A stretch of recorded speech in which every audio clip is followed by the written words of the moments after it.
Espírito e Matéria. Perguntas 21 a 28. A matéria existe de toda a eternidade, como Deus, ou foi criada por Ele em certo momento? Só Deus o sabe. Entretanto, há uma coisa que a razão vos deve indicar. É que Deus, modelo de amor e caridade, nunca esteve inativo. Por mais distante que consigais imaginar o início de sua ação, podereis concebê-lo um segundo que seja na ociosidade? Define-se geralmente a matéria como aquilo que tem extensão, que pode impressionar os nossos sentidos, que é impenetrável. Essas definições são exatas? Do vosso ponto de vista são exatas, porque não falais senão do que conheceis. Mas a matéria existe em estados que vos são desconhecidos.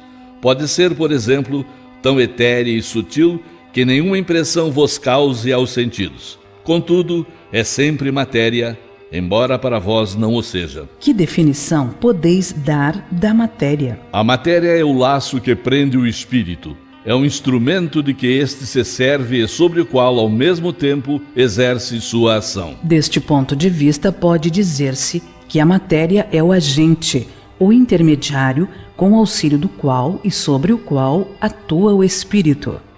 Que é o espírito? O princípio inteligente do universo. Qual a natureza íntima do espírito? Não é fácil analisar o espírito com a vossa linguagem. Para vós, ele nada é, visto não ser uma coisa palpável, mas para nós é alguma coisa. Ficais sabendo, coisa nenhuma é o nada, e o nada não existe. O espírito é sinônimo de inteligência? A inteligência é um atributo essencial do espírito, mas ambos se confundem num princípio comum, de sorte que para vós são a mesma coisa. O espírito é independente da matéria, ou é apenas uma propriedade desta, como as cores são propriedades da luz e o som uma propriedade do ar? Ambos são distintos, mas a união do espírito e da matéria é necessária para dar inteligência à matéria. Essa união é igualmente necessária para a manifestação do espírito?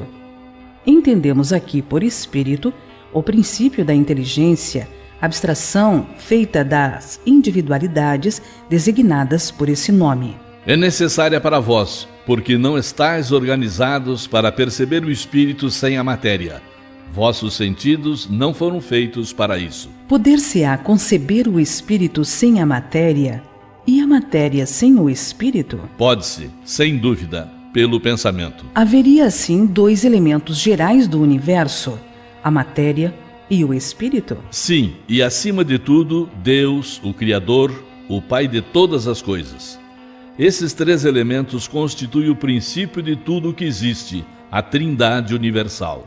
Mas, ao elemento material é preciso juntar o fluido universal, que desempenha o papel de intermediário entre o espírito e a matéria propriamente dita, muito grosseira para que o espírito possa exercer alguma ação sobre ela. Embora, sob certo ponto de vista, se possa classificar o fluido universal como elemento material, ele se distingue deste por propriedades especiais. Se fosse realmente matéria, não haveria razão para que o espírito também não o fosse. Está colocado entre o espírito e a matéria. É fluido, como a matéria é matéria e suscetível, pelas suas inúmeras combinações com esta e sob a ação do espírito, de produzir a infinita variedade das coisas de que não conheceis senão uma ínfima parte. Esse fluido universal, ou primitivo ou elementar, sendo o agente de que o espírito se utiliza, é o princípio sem o qual a matéria estaria em perpétuo estado de divisão e jamais adquiriria as propriedades que a gravidade lhe dá. Seria esse o fluido que designamos pelo nome de eletricidade? Dissemos que ele é suscetível de inúmeras combinações. O que chamais fluido elétrico, fluido magnético, são combinações do fluido universal, que não é, propriamente falando, senão matéria mais perfeita, mais sutil e que se pode considerar independente. Já que o próprio espírito é alguma coisa, não seria mais exato e menos sujeito a confusões designar esses dois elementos gerais pelas expressões matéria inerte E matéria inteligente? As palavras pouco nos importam. Cabe a vós formular a vossa linguagem de maneira a vos entenderdes.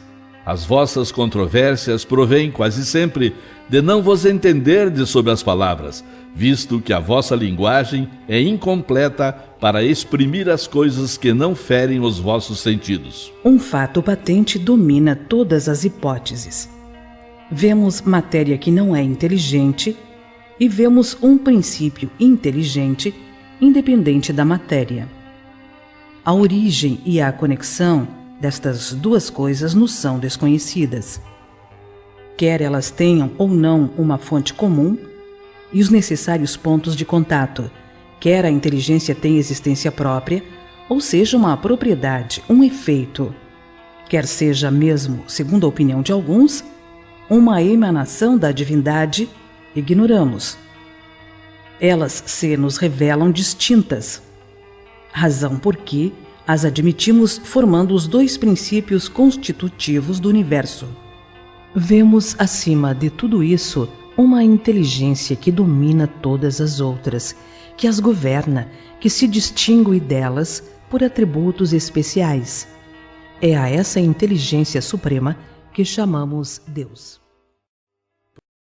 As moléculas. Na natureza, podemos encontrar átomos isolados, mas habitualmente estes encontram-se ligados a outros átomos. Quando dois ou mais átomos se ligam quimicamente, forma-se uma molécula. As moléculas são, tal como os átomos, unidades estruturais da matéria, podendo ser muito variadas. Estas podem ser constituídas por uma elevada quantidade de átomos, mas, tal como estes, são sempre eletricamente neutras. Os átomos podem ser representados por símbolos químicos. E as moléculas? Como poderão estas ser representadas?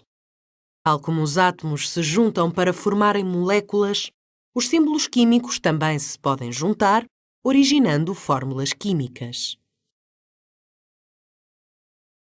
Por exemplo, a molécula de monóxido de carbono, CO, resulta da combinação de um átomo de carbono com um átomo de oxigênio. As fórmulas químicas indicam-nos, portanto, a respectiva composição qualitativa e quantitativa de cada molécula. Qualitativa, porque nos indicam os diferentes átomos que constituem cada molécula, e quantitativa, porque nos indicam o número de átomos de cada elemento químico presente. Resumindo, as moléculas são unidades estruturais da matéria constituídas por dois ou mais átomos ligados quimicamente. Estas representam-se simbolicamente através de fórmulas químicas, informando-nos acerca da sua composição qualitativa e quantitativa.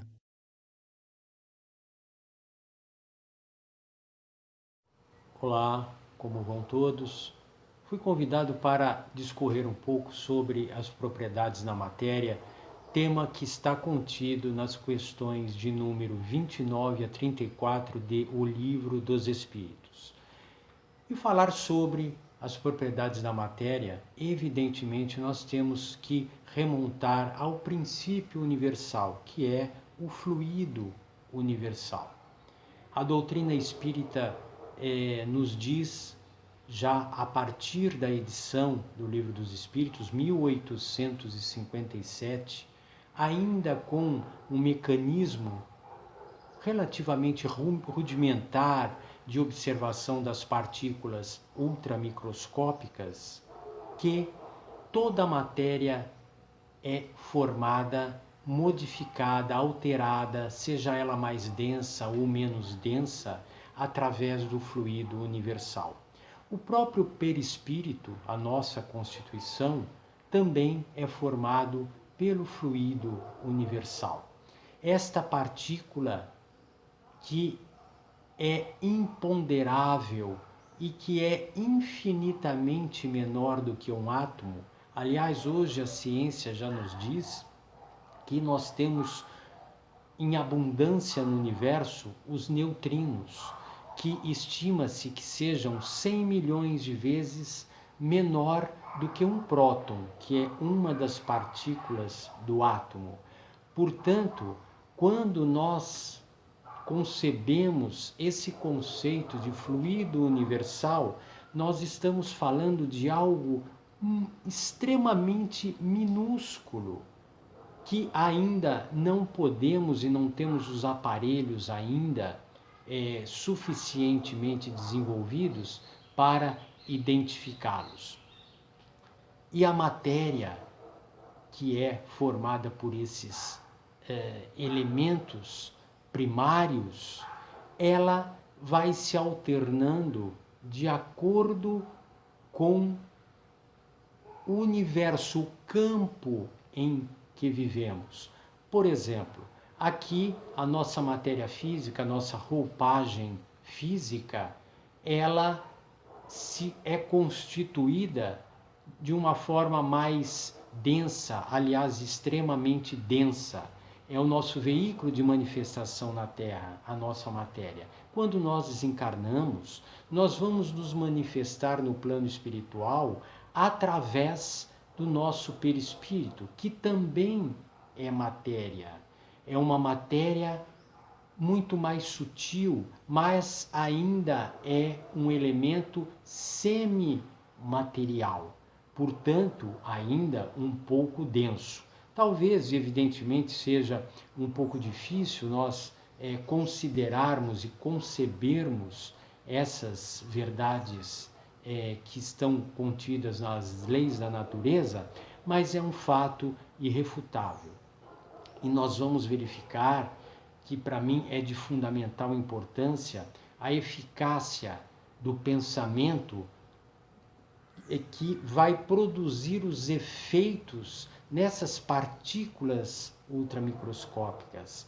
Vai produzir efeito diverso no fluido universal, que é a origem de toda a matéria.